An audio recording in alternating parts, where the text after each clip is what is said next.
Good morning class.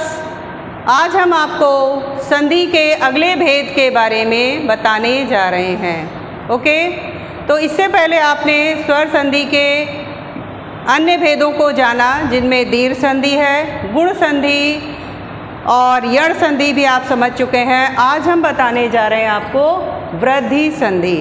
Okay, वृद्धि संधि, जैसा कि इसके नाम से पता चल रहा है, वृद्धि किस चीज़ की वृद्धि होनी है? इसमें मात्रा की वृद्धि हो जाती है। कौन सी मात्रा, वो भी आपको समझना होगा।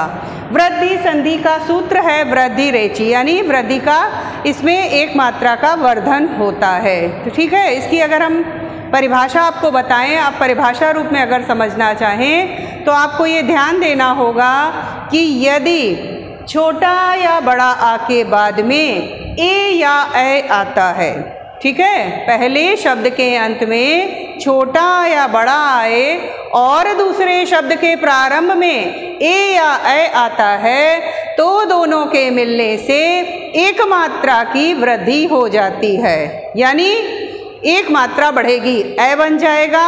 और अगर इसी परिभाषा में आधा और है कि यदि छोटा या बड़ा के बाद ओ या औ आता है तो एक मात्रा की वृद्धि होकर औ बन जाता है।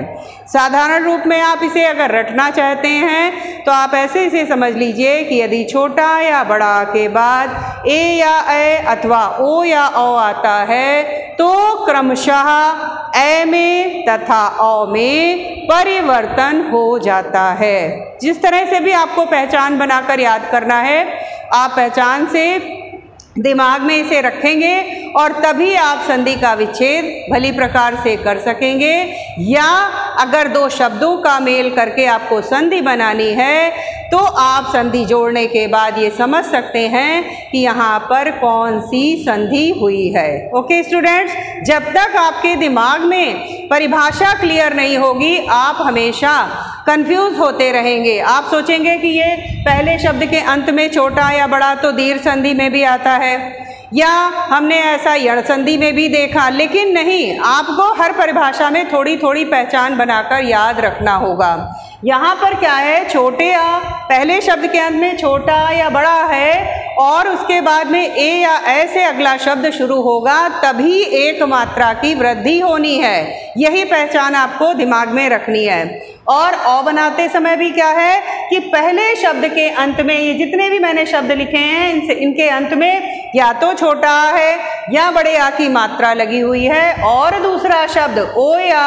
ओ से या ए से प्रारंभ हो रहा है, तभी मात्रा की वृद्धि हो रही है। ओके, क्लियर हो गया होगा परिभाषा। अब हम आपको एग्जाम्पल जब बताएंगे तो आपको ये चीज और भी क्लियर हो जाएगी। ओके स्टूडेंट्स, देखते हैं। पहला हमने लिखा है अत्र प्लस एव बराबर अत्रैव। हमने दो शब्दों को जोड़ा, अत्र और एव। त्रा है, यहाँ पे हमें कोई छोटा या बड़ा नहीं दिख रहा है, लेकिन छोटा प्लस ए बराबर ए, यहाँ पे अत्रैव शब्द बन गया।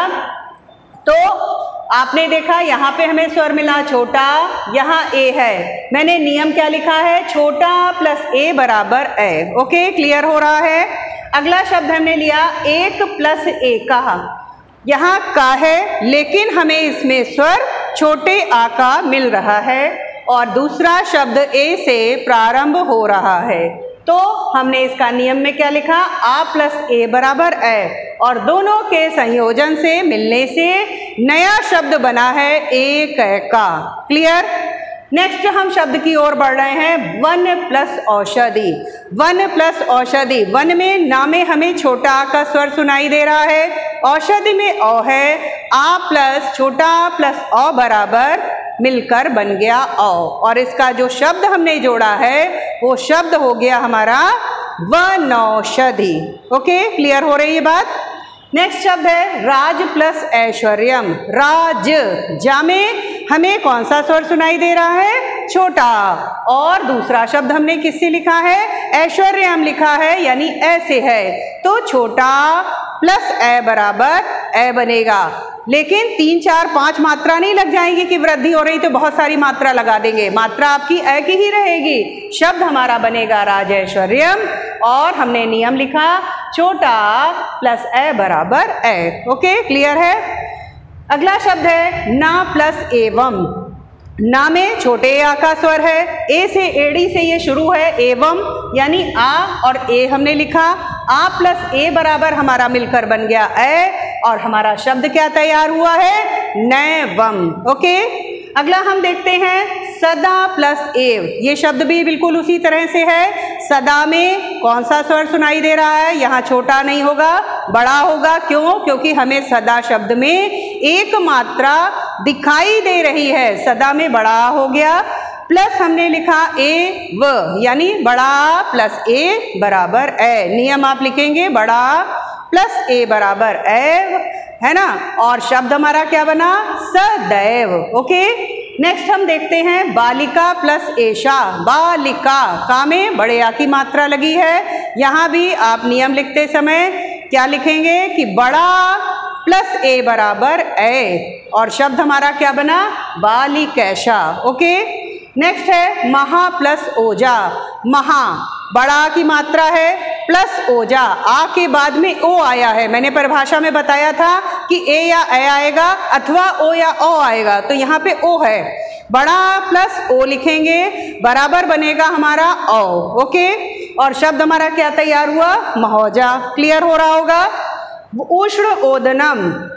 उष्ण में यहाँ पे अणा में छोटे आ का स्वर है, ओदनम यहाँ पे ओ है, तो मैंने नियम क्या लिखा, छोटा प्लस ओ बराबर ओ, और शब्द क्या बना, उष्णोदनम। यानी जब हम शब्दों को जोड़ रहे हैं वहां पर ही आपको शो करना होगा कि एक मात्रा की वृद्धि हो रही है। ओके, नेक्स्ट हम लिख रहे हैं वसुधा प्लस ए। वसुधा, धा में बड़ी आ की मात्रा है, वसुधा प्लस ए, बड़ा प्लस ए बराबर ए। क्योंकि संधि में अगर आप नियम नहीं समझेंगे, आप हमेशा मिस्टेक करते रहेंगे, तो इसका नुकसान आपको उठाना होगा। और अगर आपने जरा सी पहचान दिमाग में स्थिर कर ली तो आप कभी भी नहीं भूलेंगे। तो मैंने यहाँ लिखा वसुधा प्लस ए, यहाँ बड़ा प्लस ए आ, यहाँ पे आप लिखेंगे बड़ा प्लस ए बराबर ए, यहाँ वसुधैव हो गया। उसी तरह से देव ऐश्वर्यम लिख रहे हैं, देव आ में छोटे आ की मात्रा है, छोटे आ का स्वर हो जाएगा, प्लस ए, छोटा प्लस ए बराबर ए। ओके, तो यही चीज आपको ध्यान में रखनी होगी। यहाँ पे देव प्लस ऐश्वर्यम में ये ए है, और यहाँ पे भी वसुधा में आ है। ठीक है, तो इसको भूलेंगे नहीं, वसुधा आ प्लस ए बराबर ए, और यहाँ पर देव प्लस ऐश्वर्यम में छोटा प्लस ए बराबर ए। ठीक है, तो यहाँ पर आपका ए बना है। शब्द हमारा क्या तैयार हो रहा है, देवैश्वर्यम। ओके, क्लियर हो रहा होगा। फिर मैंने अगला शब्द लिया है, आपको इसीलिए एग्जाम्पल के माध्यम से मैं समझा रही हूँ, जिससे कि बिल्कुल क्लियर होता जाए, स्पष्ट होता जाए। परम प्लस ओजस्वी। परम, यहाँ पर माँ में हमको छोटा आ का स्वर सुनाई दे रहा है, प्लस ओ, तो मैंने लिखा छोटा प्लस ओ बराबर ओ, और हमारा शब्द क्या बना, परमोजस्वी।